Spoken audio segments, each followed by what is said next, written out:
What's happening, boys and girls, and welcome back to the channel. Today we're going to be talking about the top 5 updates, in my opinion, in 2017 and 2018 for old school RuneScape. Now bear in mind it is the 18th of May 2018, and a few updates in 2018 obviously haven't come out yet. We're waiting on the Theatre of Blood and also OSRS to be on mobile in its full and entirety. So obviously there's going to be a few things later in the year that we don't know about, but this is up to the 18th of May 2018. Also, if you feel I left something out or there's something in the game that really helped you out and made you love the game even more, I'd love to hear about some of the updates you guys love down in the comments. That would be absolutely awesome. So drop those down there, and if we could go for 150 likes today, that would be absolutely awesome. So remember to smack that like button. But without further ado, let's get into the video. In number 5 is the Deadman Seasonals. Now these didn't strictly come out in 2017, they did actually come out previous to that in 2016, but they really started to gain momentum in 2017, really firing RuneScape into the esports community where they'd never been before. These seasonals, which get reset every 3 months, would give you access to the Invitational if you came in the top 2,000 players for that season. Now this meant content creators, streamers, high level players really had a goal to go and hit in Deadman mode.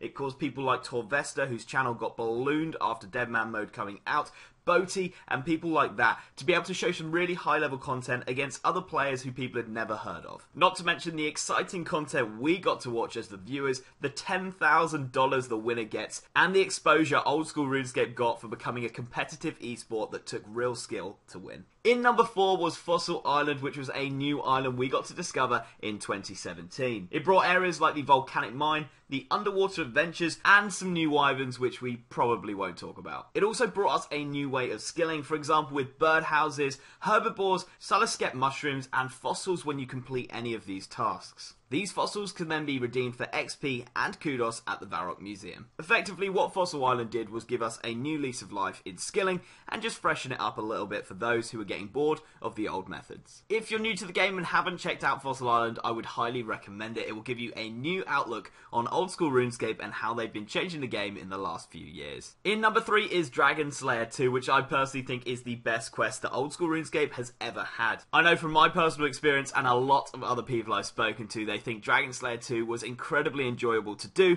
along with the amount of effort that was put in, 2 bosses to fight in the quest, and several new scenes we'd never seen before or how the game had worked before. Not only that, the quest brought a lot of new content as well, such as Vorkath, which has quickly become one of the best money makers in the game, which drops uniques such as the Skeletal Visage, the Jar of Decay, the Vorky Pet, and probably my favourite out of the lot, the Vorkath's Head, which is now used to upgrade the Ava's Accumulator to make the better version, which is now known as the Ava's Assembler. Dragon Slayer 2 also brought us 2 new types of metal dragons to defeat: Adamant Dragons and Rune Dragons. Adamant Dragons drop a Dragon Metal Slice and Rune Dragons drop a Dragon Metal Lump. Both of these allowing us to smith dragon equipment for the first time in old school RuneScape.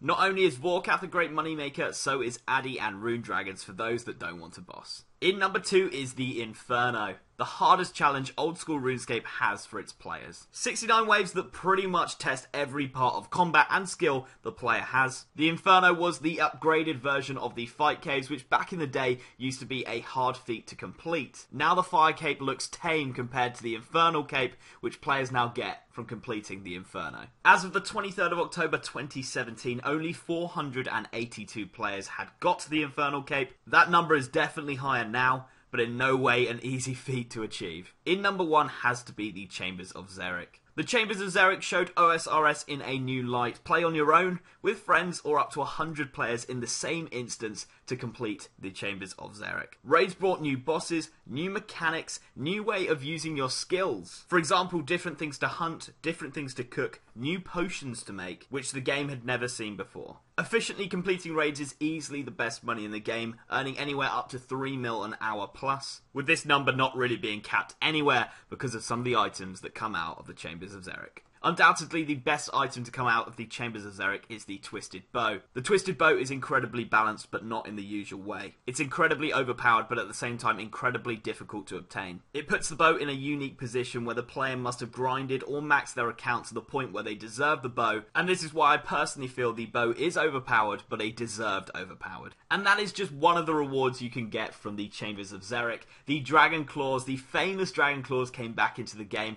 after players were berating Jagex for it for months and months and months. It finally made its reappearance through raids. Other rewards included the Ancestral Robes, the Twisted Buckler, Din's Bulwark, the Dragon Hunter Crossbow, which is used against Vorkath, the Dragon Harpoon, the Elder Maul, the Kodai Wand, Dragon Throne Axe, the Dragon Sword, and the Forgotten Prayers. All of these items brought something new to the game and created new max hits, new ways to manipulate the game, and just gave everyone more possibilities to play the game. That is going to be the end of the top 5 list, but there are some notable things that I would like to drop in. For example, the Theatre of Blood is looking like it's going to be absolutely awesome. That's going to be coming out in the next few weeks. And the old school RuneScape mobile app is currently on Android and looking great. I got to test the beta myself and it was brilliant to be able to play RuneScape on the go. It should have a full release very soon, and I'm sure if you guys are watching this video in the future, it's part of your daily routine to play RuneScape on your phones. But that is going to take us to the end of the video. If you are new here, think about dropping a subscribe and a like. It does really help me a lot. Thank you very much for watching, guys, and I will catch you in the next one. Never gonna give you up, I'm never gonna let you go, never gonna say goodbye, no. Never gonna give you